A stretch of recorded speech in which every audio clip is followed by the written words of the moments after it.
Scuba diving enjoy করতে গিয়ে কি ঘটেছিল গায়ক জুবিন গার্গের সঙ্গে?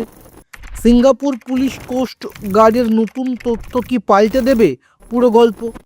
গত 19 সেপ্টেম্বর সিঙ্গাপুরে একটি উৎসবের সাংস্কৃতিক দূত হিসেবে গিয়ে স্কুবা ডাইভিং করার সময় ঘটে যায় এক মর্মান্তিক দুর্ঘটনা।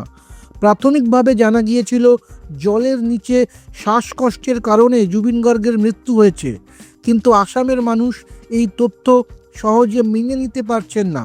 জুবিনের আত্মসহায়ক এবং উৎসবের আয়োজকের বিরুদ্ধে অব্যবস্থা এবং অবহেলার অভিযোগ এনে প্রায় 40টিরও বেশি এফআইআর দায়ের করা হয়েছে আসামের বিভিন্ন থানায়।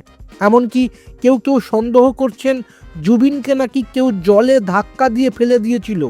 এই সব অভিযোগের মাঝেই সিঙ্গাপুর পুলিশ কোস্ট গার্ড তাদের চূড়ান্ত রিপোর্টে জানিয়েছে যে জুবিনের মৃত্যুতে কোনো রকম অসঙ্গতি পাওয়া যায়নি। তাদের দাবি, জলের তলায় কেউ জুবিনকে ধাক্কাও দেয়নি এবং কেউ তার মুখ চেপে ধরেনি। উল্টে কর্মকর্তারা একটি চাঞ্চল্যকর তথ্য প্রকাশ করেছেন যে ঘটনার সময় জুবিন ভীষণভাবে মদ্যপ অবস্থায় ছিলেন।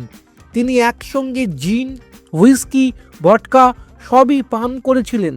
তার সেই অবস্থায় সাঁতার কাটার সময় লাইফ জ্যাকেটও পরতে রাজি হননি, ফলে ঘটে যায় এই মর্মান্তিক দুর্ঘটনা। জুবিনের এই অনাকাঙ্ক্ষিত পরিণতিতে আমরা গভীর শোকাহত।